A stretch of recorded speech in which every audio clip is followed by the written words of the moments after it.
किसी के बारे में सोचो ही मत, ना अच्छा ना बुरा। बस खुद को बेहतर बनाने में लग जाओ। खुद को कैसे बदलना है, इस विषय पर हम आज एक रोचक कहानी आपको सुनाएंगे। तो चलिए शुरुआत करते हैं। बहुत समय पहले की बात है। एक बहुत ही बुद्धिमान सन्यासी एक जंगल के पास अपनी कुटिया बनाकर रहा करता था। जो भी उनके पास अपनी समस्या लेकर आता, वह बहुत ही बुद्धिमानी से उसकी समस्या का समाधान निकाल देते। एक दिन वह वहीं पास के ही एक गांव में भिक्षाटन के लिए गए। जब वो भिक्षा मांगकर वापस लौट रहे थे, तो रास्ते में उन्हें एक युवा व्यक्ति ने रोक लिया और कहा, मैंने सुना है कि आप किसी भी समस्या को बड़ी बुद्धिमानी से सुलझा देते हैं। हालांकि मुझे तो ज्यादा विश्वास नहीं कि आप मेरी इस जटिल समस्या को सुलझा पाएंगे, लेकिन मैंने लोगों से आपकी बुद्धिमानी के बहुत से किस्से सुन रखे हैं। इसलिए मैं आपसे एक बात जानना चाहता हूं कि हमें किसी भी काम में असफलता की घबराहट क्यों होती है, और हम अपने किसी भी लक्ष्य को असफलता के घबराहट के बिना कैसे प्राप्त कर सकते हैं। युवा व्यक्ति का यह प्रश्न सुन बौद्ध सन्यासी मुस्कुराए और बोले, मैं तुम्हारे इस प्रश्न का उत्तर जरूर दूंगा, और उसके बाद से तुम्हारी सारी घबराहट भी खत्म हो जाएगी। लेकिन उससे पहले तुम्हें मेरे साथ मेरी कुटिया तक चलना होगा। वह युवा लड़का उस सन्यासी की बुद्धिमत्ता को परखना चाहता था, इसीलिए वह कुटिया तक जाने के लिए तैयार हो गया। इसके बाद वह बौद्ध सन्यासी उस लड़के को अपने जंगल के पास बनी कुटिया में लेकर आए, लेकिन तब तक शाम हो चुकी थी, इसीलिए वह भोजन करके सो गए। अगले दिन जब वह उठे तो बुद्धिमान सन्यासी ने उस लड़के से कहा, चलो आज मैं तुम्हें जंगल की सैर करा के लाता हूं। और वह दोनों जंगल की तरफ निकल पड़े। कुछ देर बाद बुद्धिमान सन्यासी ने उस लड़के को एक गुफा दिखाई और कहा, चलो मैं तुम्हें उस गुफा की सैर कराता हूं। लड़के ने कहा, हाँ चलिए, मुझे भी जंगल की गुफा देखने की काफी दिनों से इच्छा थी। इसके बाद वे दोनों गुफा के अंदर चले गए। गुफा के अंदर काफी अंधेरा था, लेकिन थोड़ी देर बाद बौद्ध सन्यासी चुपके से गुफा से बाहर निकल आए और उस गुफा के द्वार को बाहर से बंद कर दिया। उस लड़के ने गुफा के भीतर से बहुत आवाज दी कि मुनिवर कहाँ हैं आप, कहाँ चले गए, मुझे जवाब क्यों नहीं दे रहे। लेकिन बहुत देर तक कोई जवाब न मिलने के बाद वह घबरा गया और घबराकर गुफा के द्वार की तरफ भागा। जैसे ही वह गुफा की प्रवेश द्वार पर पहुंचा, वह हैरान रह गया। यह क्या, यहां तो किसी ने गुफा के द्वार को बाहर से बंद कर दिया है। अब मैं बाहर कैसे निकलूंगा। अब वह अकेले अकेले उस अंधेरी गुफा में काफी भयभीत और परेशान हो गया। वह सोचने लगा कि कहीं उस सन्यासी ने उसे मारने की योजना तो नहीं बनाई थी। अब वह गुफा में इधर उधर घूमकर बाहर निकलने का रास्ता ढूंढने लगा। वह गुफा में काफी देर तक इधर उधर भटकता रहा, लेकिन उसे बाहर निकलने का कोई रास्ता नहीं मिला। अब उसे जोरों की प्यास और भूख भी लग रही थी, इसीलिए वह शांत होकर एक जगह बैठ गया।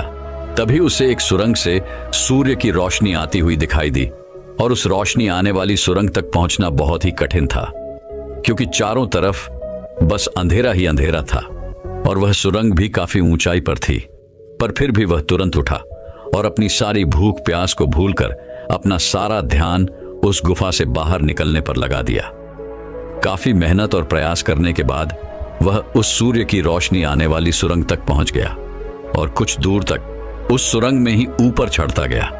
तभी अचानक उसे वह सन्यासी हाथ आगे बढ़ाता हुआ दिखाई दिया। वह लड़का झट से उस सन्यासी का हाथ पकड़कर बाहर आ गया, और बाहर निकलते ही उस सन्यासी को गुस्से से चिल्लाकर कहा, मुनिवर आप पागल हो गए हैं। आप मुझे अंधेरी गुफा में अकेले छोड़कर आ गए। आपको पता है मैं कितना भयभीत हो गया था और मुझे कितने जोरों की प्यास लगी है। उस सन्यासी ने मुस्कुराते हुए उसे पानी दिया और कहा, अब मेरी बातों को ध्यान से सुनना। तुम इस गुफा के बाहर सिर्फ 2 कारणों की वजह से निकल पाए, जिसने तुम्हें इस गुफा से बाहर निकलने के लिए मजबूर किया। पहला कारण, क्योंकि तुम्हें जोरों की प्यास और भूख लगी थी, और दूसरा कारण, तुम्हें वहां घुटन महसूस हो रही थी, क्योंकि तुम्हें मित्रों और परिवार वालों के साथ रहने की आदत पड़ चुकी है। अब मैं तुम्हें 2 मुख्य कारण बताता हूं, जिसकी वजह से तुम इस गुफा से बाहर निकल पाए। पहला कारण, क्योंकि तुम्हारे साथ वहां यह कहने के लिए लोग नहीं थे कि इतने अंधेरे में इतनी ऊंचाई पर तुम उस सुरंग तक कैसे पहुंच पाओगे, ये तो असंभव है। और दूसरा कारण, वहां यह कहने के लिए भी लोग नहीं थे कि चलो कोई दूसरा रास्ता देखते हैं, इससे भी आसान रास्ता मिल जाएगा और हम बहुत आसानी से इसको फिर से बाहर निकल जाएंगे। सफलता प्राप्त करने का नियम भी कुछ ऐसा ही है।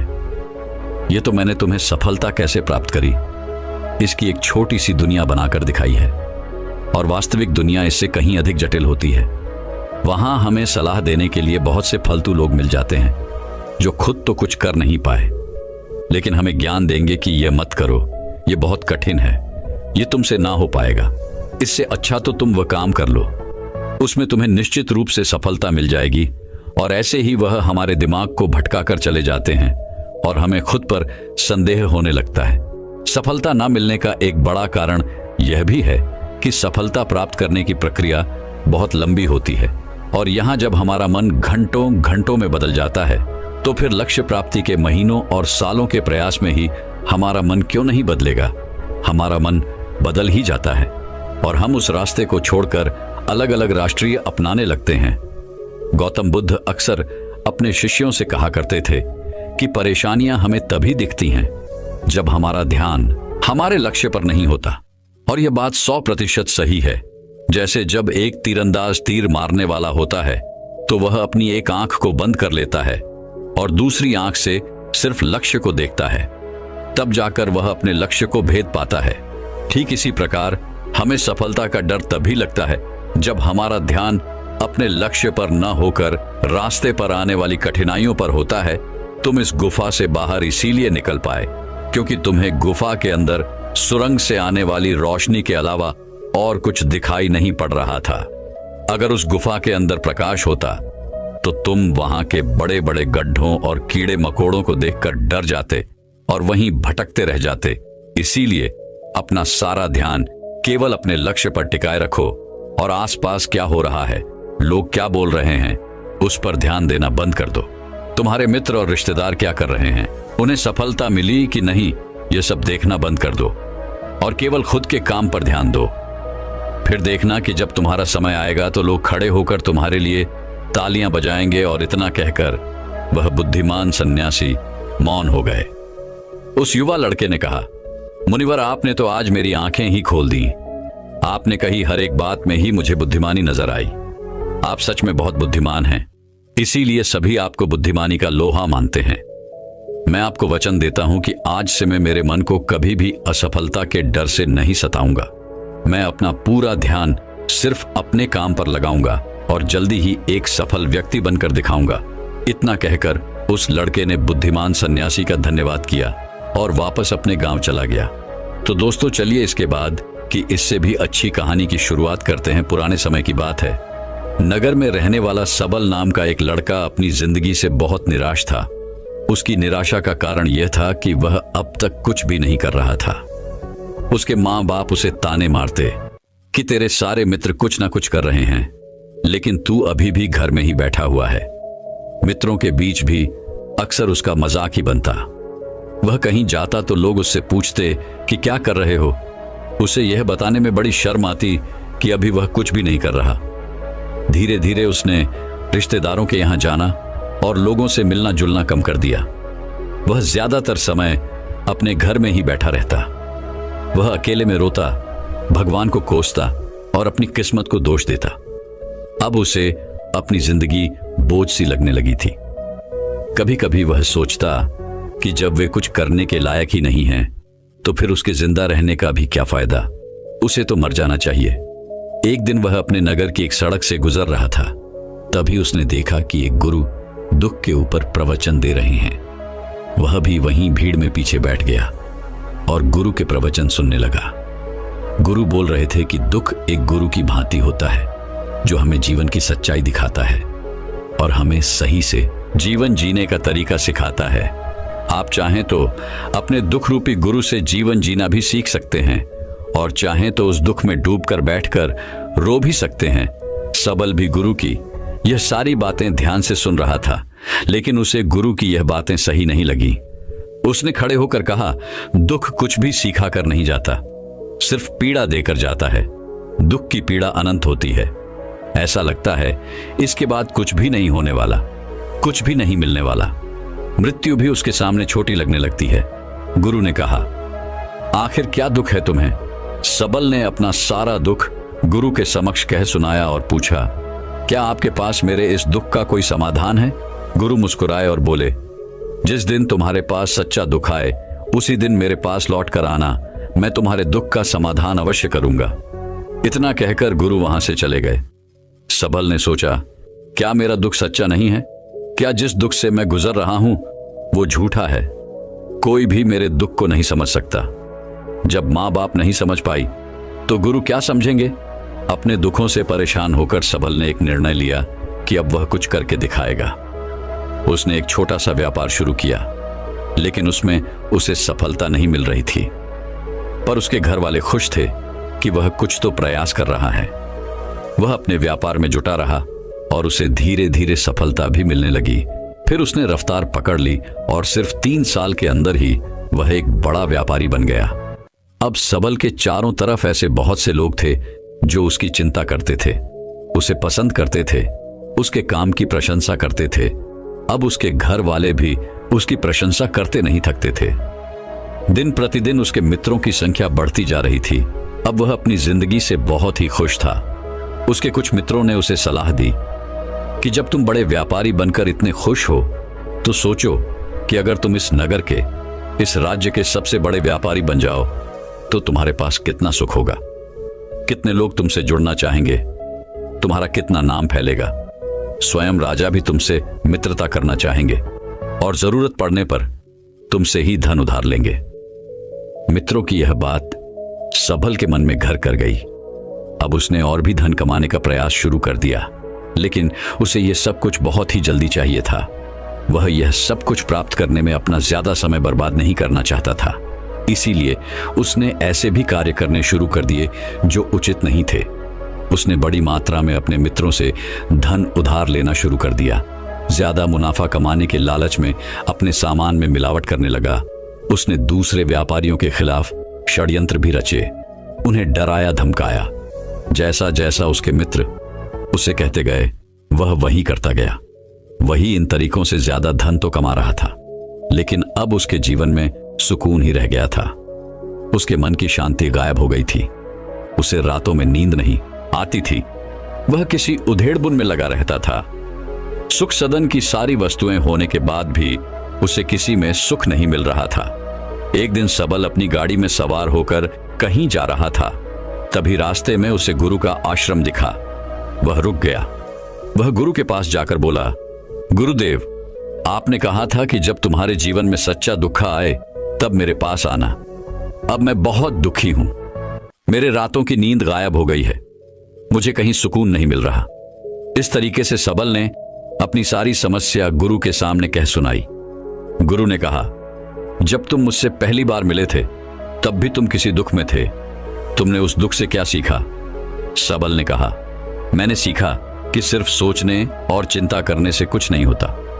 अपनी सोच को सच करने के लिए कर्म करना पड़ता है, और सिर्फ कर्म करने से भी कुछ नहीं होता। अपने कर्म को अंतिम पड़ाव तक ले जाना भी आवश्यक होता है। चाहे रास्ते में कितनी ही मुश्किलें आए, मन कितना ही निराश हो, कितना ही लगे कि अब आगे कुछ भी नहीं होने वाला, तब भी यह मानकर चलो कि मैं जो भी कर रहा हूं उसमें सफल अवश्य होऊंगा। लोग सिर्फ सफल व्यक्ति को ही सम्मान देते हैं, फिर चाहे कोई कितना ही अच्छा क्यों ना हो, वह लोगों की नजरों में बोझ ही होता है। यह सब सुन गुरु मुस्कुराए और बोले, यह असली दुख नहीं है। जब तुम्हारे जीवन में असली दुख आए तब मेरे पास आना, मैं उसका समाधान अवश्य करूंगा। सबल ने जाते समय गुरु को सोने के सिक्कों से भरा एक घड़ा भेंट किया। घड़ा देखकर गुरु ने कहा, यह मेरे किसी काम का नहीं, इसे उस पेड़ के नीचे गड्ढा खोदकर दफना दो। सबल ने गुरु के कहे अनुसार घड़े को पेड़ के नीचे दफना दिया और वहां से चला गया।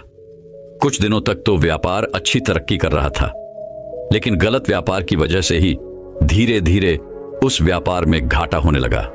उसकी सारी धन संपदा धीरे धीरे खत्म होने लगी और एक दिन ऐसा आया जब उसके पास कुछ भी नहीं बचा और वह कर्जे से भर चुका था। लेकिन वह निश्चिंत था क्योंकि उसने सारा कर्ज अपने मित्रों से ही लिया था। वह सोचता था कि उसके मित्र बुरे समय में उसका साथ देंगे, लेकिन ऐसा कुछ भी नहीं हुआ। बुरा समय आते ही मित्रों ने ही सबसे पहले अपना उधार मांगना शुरू किया और उधार वापस न करने पर जान से मारने की धमकी भी दी। उसके शुभ चिंतक, उसे चाहने वाले सब उससे दूर हो गए। उसके वो मित्र जो उसके साथ मौज मस्ती किया करते थे, अब उससे दूर भागने लगे।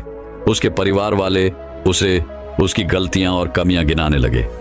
उसकी सारी संपत्ति नीलाम हो गई और उसके पास कुछ भी नहीं बचा। उसने अपने पिता से सहायता मांगी तो पिता ने कहा, मेरे पास यह थोड़ी सी ही संपत्ति है, अगर मैं यह भी तुम्हें दे दूंगा तो तुम्हारी मां को कहां रखूंगा? यह संपत्ति ही हमारा आखिरी सहारा है। सबल के भीतर बहुत गहरा दुख था। उसके आसपास ऐसा कोई भी नहीं था जो उसके दुख को समझ सके, उसे संभाल सके। लोगों से मिले इस धोखे और विश्वासघात की वजह से ही वह अंदर तक टूट गया। उसे लगने लगा, अब जीने का क्या मतलब? अब तो मृत्यु ही एकमात्र सहारा है, वह आत्महत्या करने। एक पहाड़ी की तरफ जा रहा था कि तभी उसे याद आया, गुरु ने कहा था, जब तुम्हारे जीवन में असली दुख आए तब मेरे पास आना। सबल गुरु के पास गया और अपना सारा दुख कह सुनाया। वह आंखों में आंसू भरकर बोला, मेरे इस दुख का समाधान कीजिए गुरुदेव।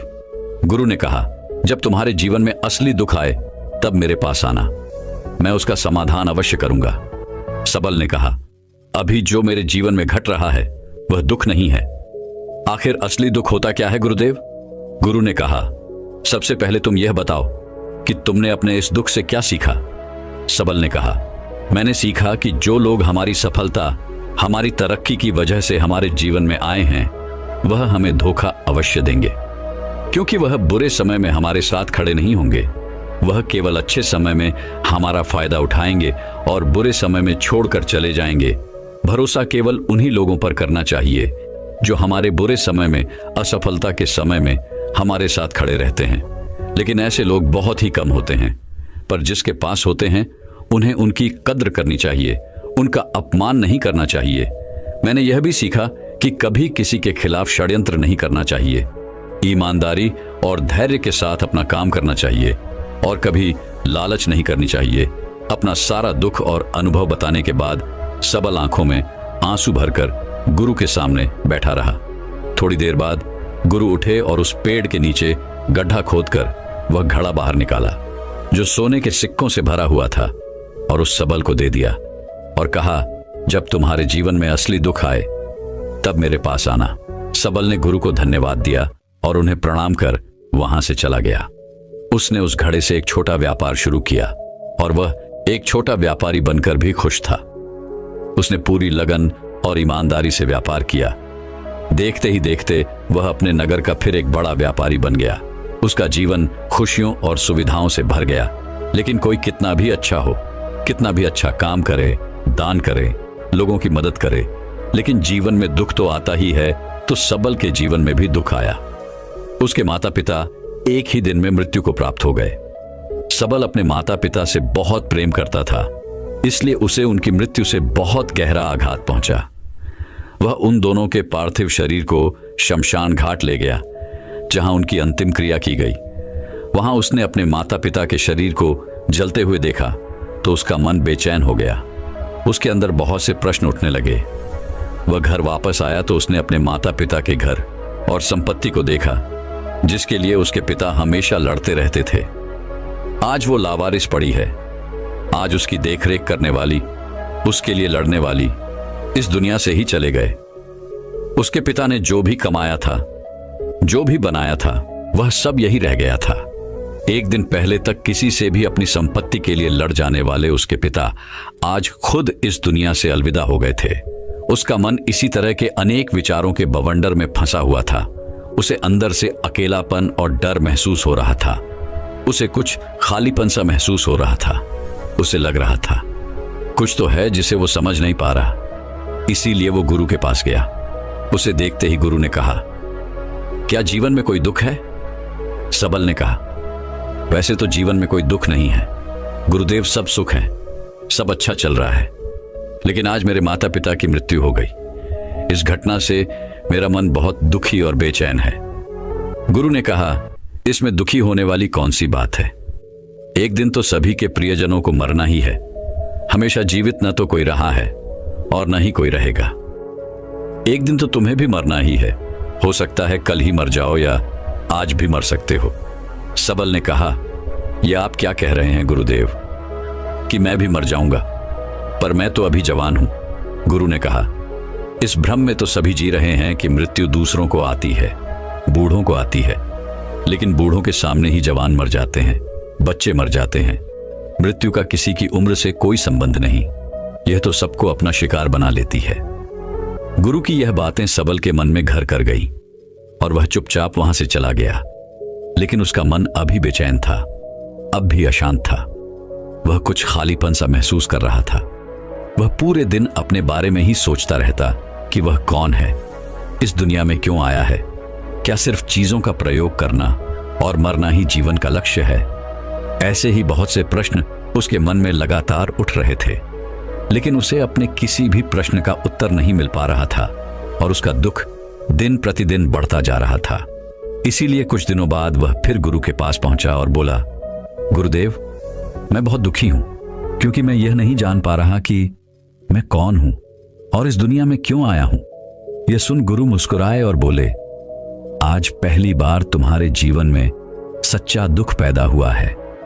वास्तव में यही है जो दुख कहलाने के लायक है कि हमें पता नहीं कि हम कौन हैं, क्यों आए हैं, क्या करना है, कैसे करना है। सबल ने कहा, गुरुदेव, मेरे इस दुख का समाधान कीजिए। गुरु ने कहा, हम सभी इंसान जीवन भर क्या इकट्ठा करते रहते हैं। सबल ने कहा, हम सभी इंसान जीवन भर धन, संपत्ति, मान सम्मान, परिवार, मित्र, पद, प्रतिष्ठा इत्यादि इकट्ठा करते रहते हैं। गुरु ने कहा, क्या इन इकट्ठा की हुई सभी चीजों में से एक भी चीज हम अपने साथ ले जा सकते हैं। सबल ने कहा, नहीं गुरुदेव, इनमें से कुछ भी साथ नहीं जाता। मेरे माता पिता के साथ भी कुछ नहीं गया, सब तो यही छूट गया, घर, परिवार, संपत्ति, सब कुछ। गुरु ने कहा, अब मेरी बातों को ध्यान से सुनना। इस दुनिया में हमें जो इकट्ठा करना चाहिए वो तो हम कभी इकट्ठा करते ही नहीं। चीजें हमारे सामने ही होती हैं, लेकिन हम उन्हें देखने का प्रयास ही नहीं करते। इस दुनिया में हमें जिस चीज को इकट्ठा करना है वह हम खुद हैं। हमें खुद को ही इकट्ठा करना है ताकि जब मृत्यु हो तो हम एक हो सके और स्वयं को पहचान सके। हम भीतर से बटे हुए हैं, प्रेम में, नफरत में, क्रोध में, जलन में, क्रूरता में, धन में, संपत्ति में, पद में, प्रतिष्ठा में, मान में, पहचान में, धर्म में, जाति में। ऐसे ही सैकड़ों हजारों चीजों और वासनाओं में हम बटे हुए हैं। हम टुकड़ों में जीवन जी रहे हैं। इस बंटवारे की वजह से हमारी चेतना कभी एक नहीं हो पाती। हमारी चेतना शक्ति बिखर गई है, इसलिए हमारे पास इतना भी समय नहीं है, इतनी भी ऊर्जा नहीं है कि हम मुड़कर एक बार अपने भीतर देख सकें। वास्तव में जिस धन की कमी, सुविधाओं की कमी, मान सम्मान की कमी को लोग दुख समझते हैं और जीवन भर उसे दुख दुख बोलकर रोते रहते हैं और उनका समाधान खोजने का प्रयास करते रहते हैं, उन्हें उसका समाधान कभी मिलेगा ही नहीं। क्योंकि जिन्हें लोग दुख कहते हैं वो असली दुख है ही नहीं। वो तो सिर्फ इंसान की चाहत है, उसकी इच्छा है जिसकी पूर्ति कभी नहीं की जा सकती। इसीलिए यहां व्यक्ति को ऐसे दुखों का कभी समाधान मिला ही नहीं। इसीलिए इन सब के ऊपर अगर अपने दुखों का परम समाधान चाहिए तो सबसे पहले अपने आप को इकट्ठा करो, अपनी ऊर्जा को इस संसार से वापस खींचो और एकत्रित करो। अपने ऊपर ध्यान दो, खुद पर ध्यान लगाओ। मृत्यु से पहले ही अपने आप को पहचान लो, ऐसे ही बिखरे हुए मत चलो। सबल ने कहा, तो क्या गुरुदेव, हमें यह संसार छोड़ देना चाहिए, अपनी सभी इच्छाओं को मार देना चाहिए, किसी से प्रेम नहीं करना चाहिए, धन संपत्ति नहीं इकट्ठा करनी चाहिए, मान सम्मान की आशा छोड़ देनी चाहिए। गुरु ने कहा, एक बिखरे हुए मनुष्य के अंदर से कामनाएं, इच्छाएं और वासनाएं ऐसे ही निकलती हैं जैसे पहाड़ से कोई पत्थर गिर रहा हो जिस पर पहाड़ का कोई नियंत्रण नहीं है सिवाय देखने, परेशान होने और कुछ होने के। इसी प्रकार एक बिखरे हुए मनुष्य की इच्छाएं अनियंत्रित और दुखदायी होती है। उसका अनियंत्रित मन कुछ भी इच्छाएं और कल्पनाएं करता रहता है और दुखी होता रहता है।